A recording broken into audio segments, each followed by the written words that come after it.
París. Finales de los años 30. Una fiesta de disfraces de la alta sociedad parisina.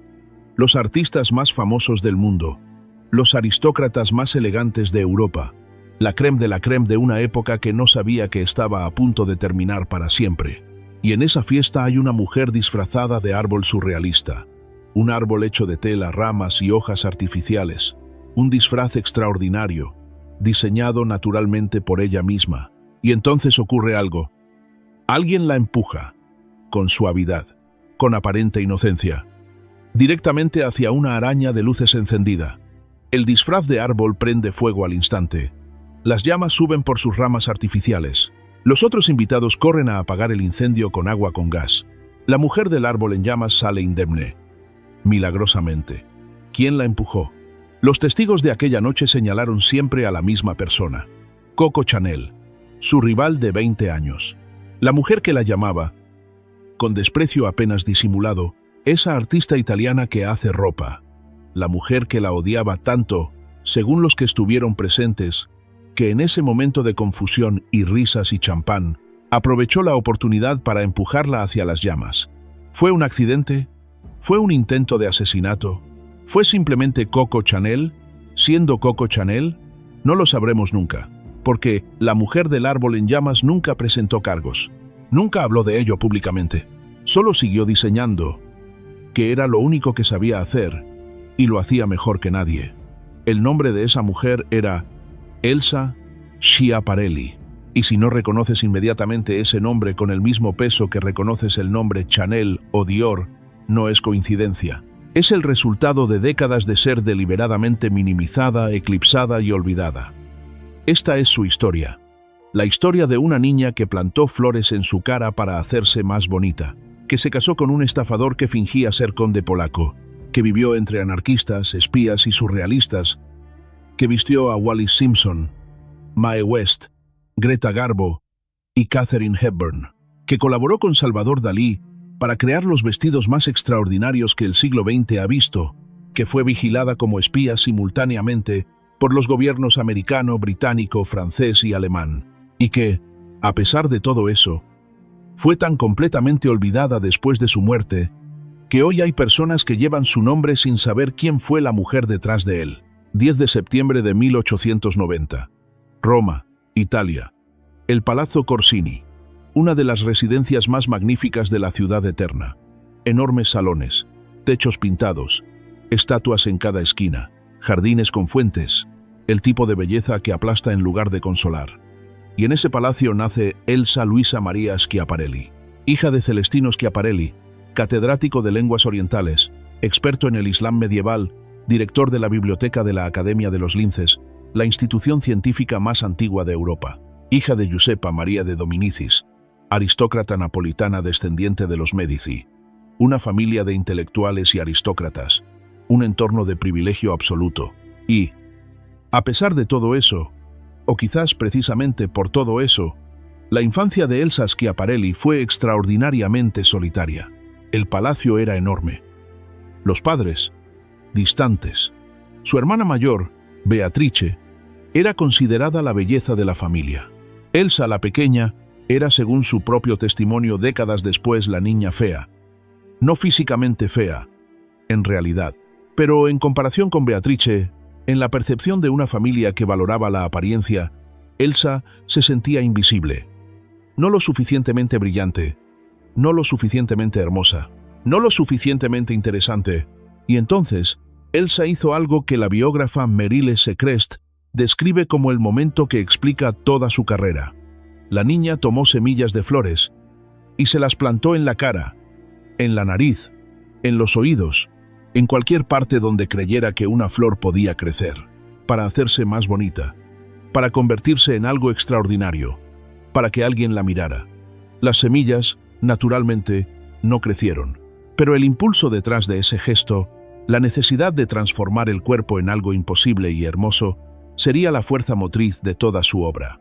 Durante toda su vida, Schiaparelli haría con la tela lo que no pudo hacer con las semillas: transformar lo ordinario en extraordinario, hacer que la gente mirara. La familia Schiaparelli era también una familia de personajes extraordinarios. Su tío, Giovanni Schiaparelli era astrónomo, el mismo que descubrió los canales de Marte y desencadenó décadas de debates científicos sobre la posibilidad de vida extraterrestre. Un primo de su familia era el arqueólogo que descubrió la tumba de Nefertiti. El padre estudiaba civilizaciones del otro lado del mundo. En ese palacio romano, la inteligencia era el aire que se respiraba, y Elsa lo absorbió todo: la filosofía, la historia, la astronomía, el arte, pero también absorbió la sensación de que esa inteligencia, en una niña del siglo XIX, nunca sería suficiente para ser tomada en serio. A los 21 años, Elsa publicó un libro de poemas. Se llamaba Arethusa. Era, para los estándares de 1911, brutalmente sensual. Los poemas hablaban de deseo físico, de una manera que una joven aristócrata italiana simplemente no debía escribir. La familia quedó horrorizada. La reacción fue inmediata y drástica. La enviaron a un convento en Suiza como castigo. Y Elsa, true to form, respondió con lo único que podía: una huelga de hambre. Se negó a comer hasta que la dejaron salir. Y la dejaron salir. Ese patrón, el conflicto con el mundo establecido, la protesta radical y finalmente la victoria por agotamiento del oponente, se repetiría toda su vida. Elsa Schiaparelli no era el tipo de persona que acepta las reglas que le imponen. Nunca lo fue. Ni de niña en el palazzo, ni de adulta en París, ni como diseñadora en el mundo de la moda. Londres, 1913. Elsa tiene 23 años. Ha escapado de Roma para evitar el matrimonio que sus padres tienen planeado para ella. Un aristócrata ruso, rico, mayor que ella. Un hombre que la aburría profundamente. En su lugar, Elsa acepta un trabajo absurdo: cuidar huérfanos en el campo inglés. Dura aproximadamente 5 minutos en ese trabajo, y entonces, en un giro completamente típico de su vida, asiste a una conferencia. La conferencia es sobre teosofía. En el podio, un hombre, Wilhelm de Wendt de Kerlor, o eso dice llamarse. También se hace llamar Willy Wendt, y Wilhelm de Kerlor, y Count Wilhelm Frederick Wendt de Kerlor. Los alias cambian según el público. Lo que no cambia: el carisma. El hombre es extraordinariamente atractivo. Habla con una seguridad hipnótica sobre fenómenos paranormales, comunicación con el más allá y los poderes ocultos de la mente. Elsa Schiaparelli, que desde su infancia ha tenido una fascinación por los fenómenos psíquicos, heredada quizás del ambiente intelectual del palazzo, queda completamente hechizada. No solo por las ideas, por el hombre. Se conocen un día. Al día siguiente están comprometidos. Así de rápido. 24 horas. Del primer encuentro al compromiso matrimonial. Y el 21 de julio de 1914, se casan en Londres. Elsa tiene 23 años. Su nuevo marido tiene 30, y es, aunque ella no lo sabe todavía, un estafador. Wilhelm de Wendt de Kerlor no es conde, no es polaco, es suizo.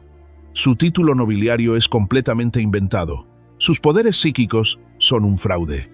Y su manera de ganarse la vida es cobrar a clientes desesperados por lecturas de mente, sesiones de espiritismo y otros servicios que la ley británica considera ilegales. En 1915, apenas un año después de la boda, la policía británica lo detiene. Es condenado por practicar la adivinación ilegalmente y deportado de Gran Bretaña.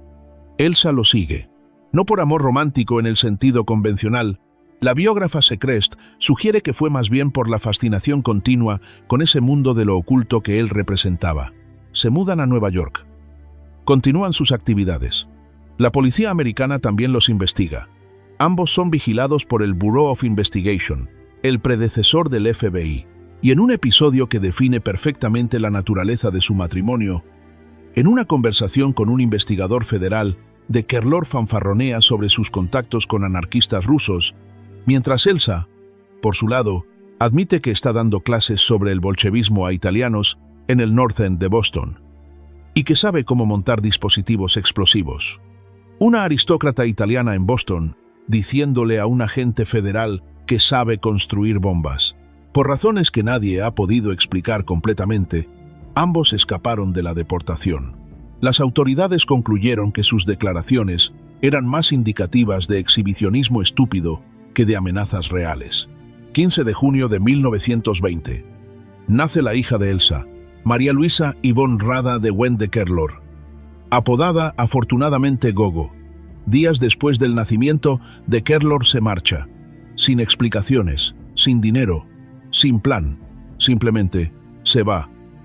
Deja a Elsa sola, con una recién nacida, en Nueva York, sin ingresos. Y aquí está uno de los momentos que define completamente a esta mujer.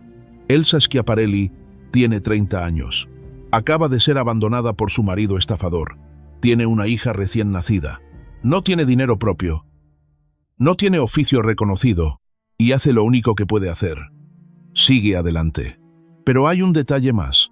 Un año después del nacimiento de Gogo, la niña contrae polio.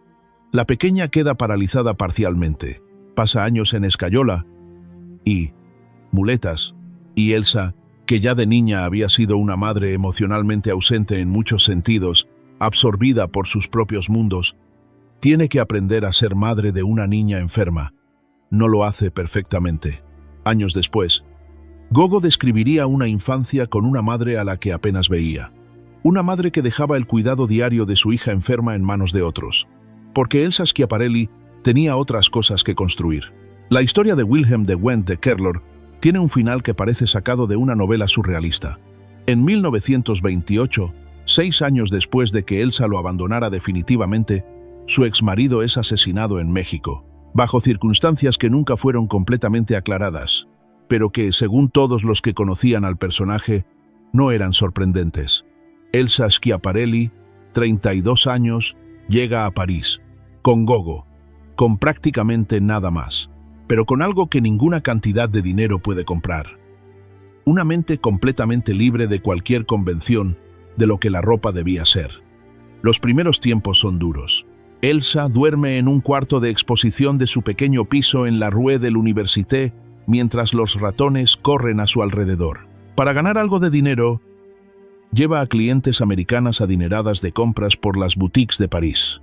A través de esas excursiones, empieza a entender la moda desde el punto de vista del comprador, lo que las mujeres quieren, lo que aún no existe pero que buscan. Conoce a Paul Poiret, el hombre que liberó a las mujeres del corsé en los años 10. El hombre que inventó el concepto del diseñador de moda como artista y celebridad. El hombre que, para cuando Elsa llega a París, ya está pasado de moda pero sigue siendo la referencia de lo que la moda puede ser cuando no tiene miedo. Poiret la recibe, la anima, le dice que tiene talento. Y eso, ese simple reconocimiento de una figura mayor y respetada, es exactamente lo que Elsa Schiaparelli necesitaba. Y a través de su amiga Gaby Buffet Picabia, esposa del artista dadaísta Francis Picabia, Elsa entra en el círculo que definiría toda su carrera. Los surrealistas. Marcel Duchamp, el hombre que puso un urinario en un museo y lo llamó arte. Man Ray, el fotógrafo que convirtió los sueños en imágenes. Jean Cocteau, el poeta, director y artista que hacía de la vida misma una obra de arte. Y pronto, Salvador Dalí, el más extravagante de todos, el que se convertiría en su colaborador más famoso, 1927. Elsa tiene 37 años. Vive con muy poco en su apartamento parisino. Y para sobrevivir, ha empezado a diseñar jerseys de punto con una técnica inusual, creando ilusiones visuales tejidas directamente en la tela. Trompe l'œil, el ojo engañado, un jersey negro con el diseño de una corbata blanca tejida en él, un jersey con un lazo enorme en el cuello, diseños que parecen ser lo que no son. Un día, lleva uno de estos jerseys a un almuerzo social, y la editora de moda que está sentada frente a ella queda completamente impactada. La editora le hace un pedido en el acto. 40 jerseys. Elsa los hace, los vende, y en ese momento, en 1927, en ese almuerzo en París, en ese jersey de Trompe l'œil, nace la carrera de Elsa Schiaparelli. Y desde ese primer momento, la filosofía fue clara y nunca cambió. La ropa como ilusión, la ropa como juego, la ropa como provocación, la ropa como obra de arte que se lleva puesta, no como decoración del cuerpo, como declaración del alma. En 1927 funda oficialmente Maison Schiaparelli. Al principio, desde su piso en la Rue de l'Université. Luego, en 1935, se traslada al lugar que se convertirá en su dirección legendaria. 21 Place Vendôme, frente a la columna de Napoleón, en el corazón del París del lujo. El mismo edificio donde, décadas después, la marca renacería en el siglo XXI. En el París de los años 30, la moda tenía dos reinas. Solo dos, Coco Chanel y Elsa Schiaparelli, y se odiaban mutuamente con una intensidad que hacía que toda la industria de la moda se mantuviera a distancia prudencial. Chanel creía en la elegancia sobria, en el negro, en la simplicidad, en la feminidad contenida. Chanel decía que una mujer bien vestida era una mujer que no se notaba demasiado. Schiaparelli creía exactamente lo contrario. Creía que una mujer mal vestida era una mujer que no se notaba suficientemente. Creía en el color imposible, en el detalle absurdo que hacía girar cabezas, en la ropa que contaba chistes, hacía preguntas, generaba conversaciones. Chanel tenía una frase para referirse a su rival, una sola. La usaba siempre, en entrevistas, en cenas, en conversaciones de pasillo. Esa artista italiana que hace ropa. No diseñadora, no couturier, artista, como si fuera un insulto. Como si llamar artista a alguien en el mundo de la moda fuera un insulto. Schiaparelli respondía siempre con la misma ecuanimidad aparente. Llamaba a Chanel esa sombrerera. Porque Chanel había empezado haciendo sombreros. Y en el mundo de la alta costura, comenzar haciendo sombreros era, efectivamente, empezar desde abajo. 1934. Elsa Schiaparelli aparece en la portada de la revista Time. Es la primera diseñadora de moda en lograrlo. La primera, en toda la historia de la revista. Y ese reconocimiento absoluto, en el momento de mayor visibilidad mediática posible, hace que Chanel enloquezca de una manera que sus allegados recordarán durante décadas. Porque Chanel no apareció en la portada de Time hasta años después, y cuando apareciera ya no sería la primera. Para mediados de los años 30, la situación era esta. Schiaparelli estaba robando a las clientas de Chanel, no metafóricamente, literalmente. Las mujeres que vestían Chanel empezaban a vestir Schiaparelli, y las que vestían a ambas empezaban a preferir el espectáculo de Schiap a la elegancia contenida de Chanel. Wallis Simpson, la mujer por quien el rey de Inglaterra abdicaría al trono, era clienta de ambas. Pero cuando llegó a Europa como duquesa de Windsor, el vestido que llevaba, el que aparecería en todas las fotografías de ese periodo, era de Schiaparelli. El famoso Lobster Dress, un vestido de organza blanca con un enorme bogavante pintado por Salvador Dalí, deslizándose por la falda. Un vestido que no podía ser más diferente a todo lo que Chanel representaba. La historia del Lobster Dress merece su propio capítulo. En 1937, Dalí y Schiaparelli estaban colaborando intensamente, y Dalí tenía una obsesión con los bogavantes. No es metáfora. Dalí pintaba bogavantes constantemente. Los fotografiaba. Los usaba como teléfono, sí. El famoso teléfono bogavante de Dalí es real y existe en varios museos. Y los consideraba, en su simbolismo personal, profundamente eróticos. Cuando Schiaparelli y Dalí propusieron el vestido a Wallis Simpson, su esposo, el duque de Windsor, preguntó si el bogavante estaba pintado con salsa mayonesa.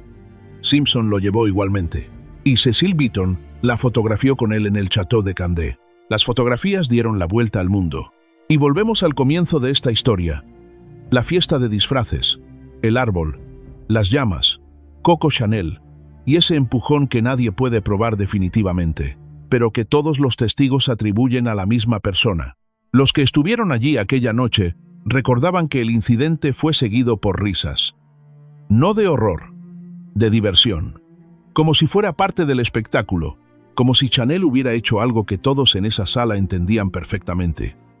Un acto de agresión perfectamente parisino, perfectamente disfrazado de accidente, y completamente en línea con quien era Coco Chanel.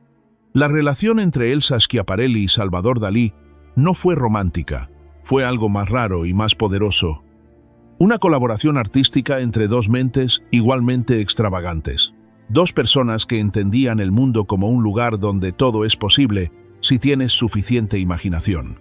Se conocieron a través de los círculos surrealistas parisinos. A mediados de los años 30, Y la química fue inmediata, no sexual, creativa. El biógrafo Merrill Secrest lo describe así: se adoraban el uno al otro porque los dos eran atrevidos y amantes del riesgo. Ambos tenían una visión del mundo como teatro permanente. Ambos creían que el escándalo era una forma de honestidad. Ambos entendían que la provocación bien ejecutada era más seria que la seriedad convencional. Las prendas que crearon juntos forman una de las colecciones más extraordinarias de la historia del arte del siglo XX. No de la moda, del arte.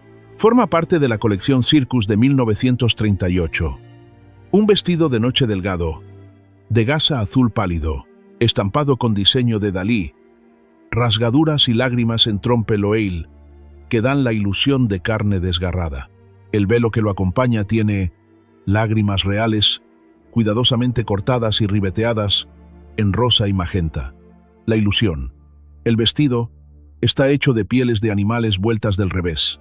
El significado, para muchos críticos, es una respuesta a la Guerra Civil Española y al avance del fascismo. Una obra de arte que usa la ropa para gritar lo que la prensa no podía decir. Mismo año, misma colección. Un vestido de punto negro con costillas, columna vertebral y caderas bordadas en el tejido en relieve. La silueta humana reducida a su estructura ósea. Un memento mori llevado como vestido de noche. Décadas antes de que los esqueletos se convirtieran en motivo recurrente de la moda alternativa. Alexander McQueen, Jean-Paul Gaultier y una generación entera de diseñadores posteriores lo citarían como influencia directa. Más pequeño, más absurdo, más perfecto. Un sombrero con la forma exacta de un zapato de tacón, inspirado en una fotografía en la que Dalí aparecía con el zapato de su esposa Gala en la cabeza. Gala Dalí fue fotografiada llevando el sombrero zapato. La duquesa de Windsor también lo llevó, y el mundo de la moda no supo si escandalizarse o aplaudir. Elsa siempre prefirió que eligieran ambas opciones a la vez. Pero lo que Dalí y Schiaparelli hacían no era solo diseñar prendas extravagantes. Tenían un método, una filosofía compartida. Creían que la ropa podía funcionar como el arte surrealista, tomando objetos ordinarios, desplazándolos de su contexto habitual y revelando algo verdadero sobre la realidad al hacerlo. Un bogavante en un vestido no es un chiste. Es una pregunta sobre el deseo. Un zapato en la cabeza no es un accidente. Es una declaración sobre el absurdo de las convenciones. Una cara en un bolsillo no es decoración. Es un recordatorio de que la ropa tiene personalidad propia. Las actrices de Hollywood entendieron esto mejor que nadie. Mae West fue quizás la clienta más icónica de Schiaparelli en Hollywood. El frasco del perfume Shocking, la fragancia más famosa de Elsa, lanzada en 1937, tiene la forma del torso de Mae West. Diseñado por la artista surrealista Leonor Fini, West llevó sus diseños en varias películas. Greta Garbo vestía Schiaparelli. Marlene Dietrich vestía Schiaparelli. Katharine Hepburn vestía Schiaparelli.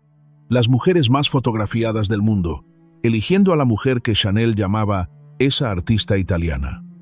En 1937, Elsa Schiaparelli hace algo que ningún otro diseñador había hecho.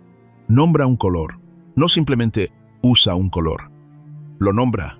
Le da una identidad. Lo convierte en marca registrada. El color es un rosa. No un rosa suave. No un rosa pálido. Un rosa que grita.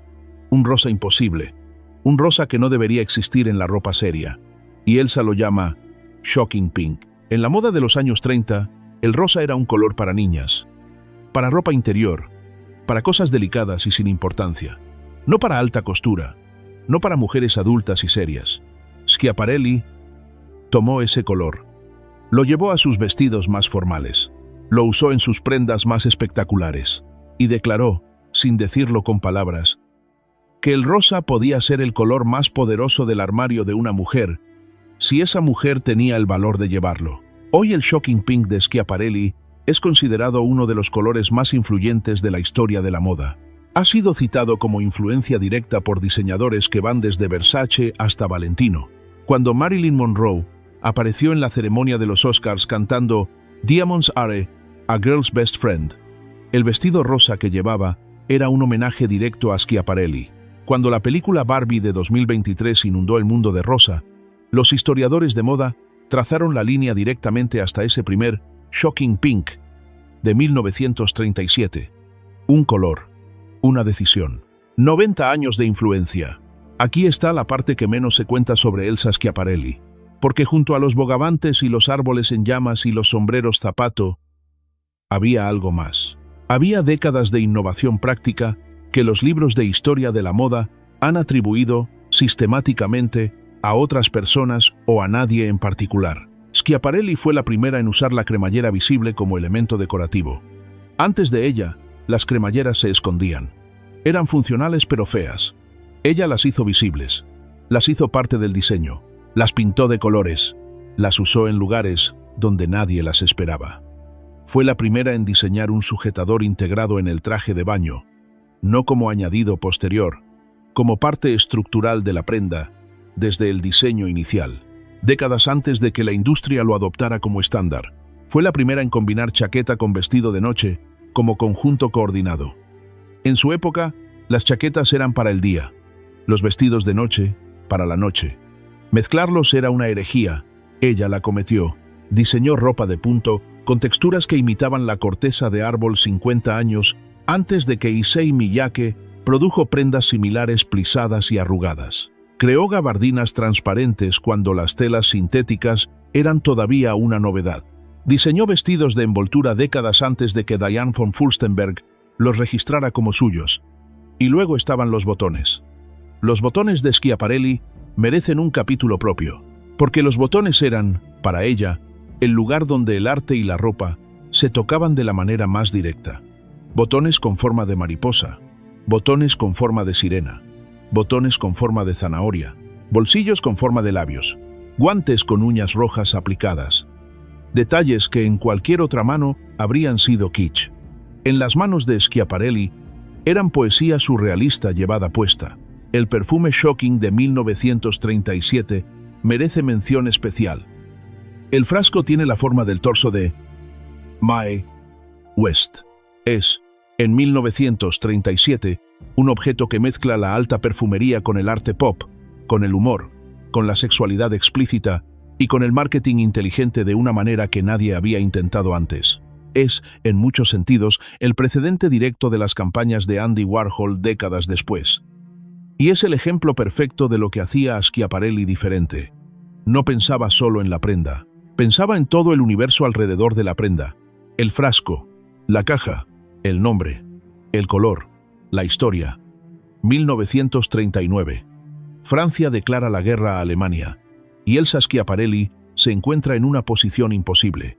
Su salón en el Place Vendôme sigue abierto. Sus clientes siguen pidiendo citas. Y ella sigue yendo y viniendo entre París y Nueva York. En plena ocupación nazi.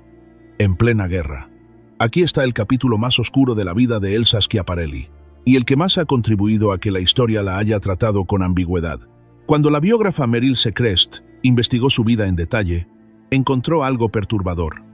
Para 1942, cuando Schiaparelli abandona definitivamente Francia y se instala en Nueva York, 4 gobiernos simultáneos la consideraban una probable espía: los americanos, los británicos, los franceses y los alemanes. Piénsalo un momento. 4 países, con intereses completamente mimamente opuestos, sospechando simultáneamente de la misma mujer, ninguno con pruebas suficientes para actuar. Los movimientos de Schiaparelli durante los primeros años de la guerra eran, efectivamente, inusuales. Entraba y salía de Francia ocupada cuando prácticamente nadie más podía hacerlo. Tenía contactos en todos los bandos. Su primera ex-suegra era una aristócrata que simpatizaba con el Vichy. Había tenido conexiones con el submundo de los falsos psíquicos y los agentes dobles desde su matrimonio con de Kerlor. Y su misma capacidad para circular libremente era, en sí misma, sospechosa.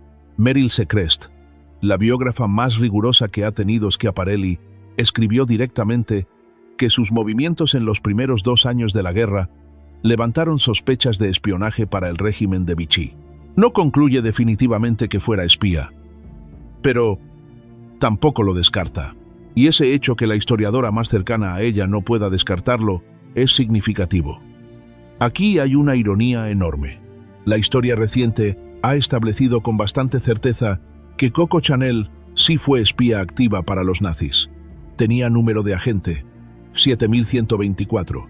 Tenía contactos documentados en la Gestapo. Vivía en el Ritz de París con un oficial de la SS. Schiaparelli, con sus 4 investigaciones simultáneas y sus movimientos inexplicables, no tiene ese nivel de documentación en su contra. Y sin embargo, la historia la recuerda con la misma sombra que a Chanel. O peor, la historia ha olvidado la sombra de Schiaparelli, pero no la de Chanel. Mientras Schiaparelli estaba en Nueva York, las autoridades alemanas confiscaron su salón en el Place Vendôme. Lo pusieron bajo administración alemana. Ella continuó trabajando desde América. Organizó exposiciones surrealistas con André Breton y Marcel Duchamp. Diseñó los trajes de Sacha Gabor para la película Moulin Rouge y esperó. Febrero de 1947. Christian Dior presenta su primera colección. El New Look, cinturas de avispa, hombros suaves, faldas largas y amplias. Una feminidad exuberante, romántica, casi victoriana. El mundo enloquece, y la ropa que Schiaparelli había estado haciendo, intelectual, juguetona, irónica, provocadora, de repente parece de otra era. No porque fuera peor, sino porque el mundo había cambiado. Las mujeres que habían trabajado durante la guerra, que habían usado ropa práctica y funcional durante 5 años de conflicto, no querían más ropa que las hiciera pensar. Querían ropa que las hiciera sentir.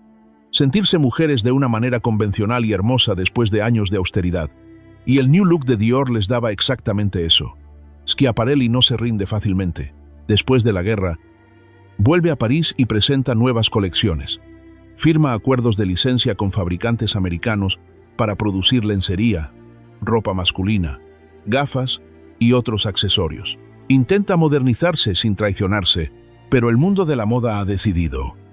3 de febrero de 1954. La Maison Schiaparelli cierra sus puertas. El mismo año en que Coco Chanel reabre la suya. La ironía es demasiado perfecta para ser casual, como si el universo hubiera esperado exactamente el momento en que una salía para que la otra pudiera entrar. Ese mismo año, Schiaparelli publica su autobiografía. Se llama Shocking Life, Vida Shocking, en referencia a su perfume, a su color, a su manera de entender el mundo. Y en esas páginas que los historiadores han descubierto, son una mezcla de verdad y ficción. Cuidadosamente seleccionada, Elsa construye la versión de sí misma que quiere que el mundo recuerde. La artista, la pionera, la iconoclasta. No la espía sospechosa, no la madre ausente, no la mujer quemada en una fiesta. El retiro de Schiaparelli fue relativamente cómodo. Dividía su tiempo entre su apartamento parisino y su casa en Túnez. Viajaba, escribía, recibía a viejos amigos y esperó, durante casi 20 años, que el mundo recordara lo que había hecho. La historia familiar de Schiaparelli tiene también sus ironías. Su hija Gogo, la niña que contrajo polio, y a quien ella dio tan poco tiempo y tan poca atención, se casó bien, con Robert L. Berenson, un hombre de negocios americano, y tuvo 2 hijas que Elsa adoró. Marisa Berenson, que se convirtió en una de las modelos y actrices más famosas de los años 70. Berry Berenson, que se casó con el actor Anthony Perkins, el Norman Bates de Psicosis. Elsa terminó siendo, quizás, mejor abuela que madre. 13 de noviembre de 1973. Elsa Schiaparelli muere en su apartamento parisino. Tiene 83 años. Y el mundo de la moda la recuerda, en ese momento, como una figura histórica importante pero pasada de moda. Una pionera, una rareza. Alguien que fue relevante en los años 30, no como lo que realmente fue. La verdadera rehabilitación de Elsa Schiaparelli llega décadas después de su muerte. Y llega a través de los diseñadores que ella influyó, aunque muchos de ellos no lo supieran o no lo admitieran. Yves Saint Laurent confesó que Schiaparelli fue una de sus grandes influencias. Jean-Paul Gaultier ha citado el vestido esqueleto como uno de los diseños que cambió su manera de entender la moda. Alexander McQueen, en sus shows más extremos, en los que la moda se convertía en teatro de la crueldad y la belleza, estaba haciendo lo que Schiaparelli había hecho con Dalí en los años 30. Provocar, incomodar, preguntar.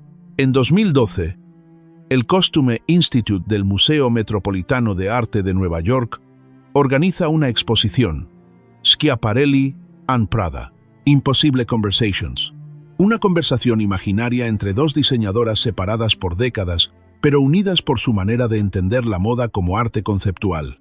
La exposición es un éxito rotundo y convierte a Schiaparelli, finalmente, en lo que siempre fue, una figura de primera categoría en la historia del arte del siglo XX.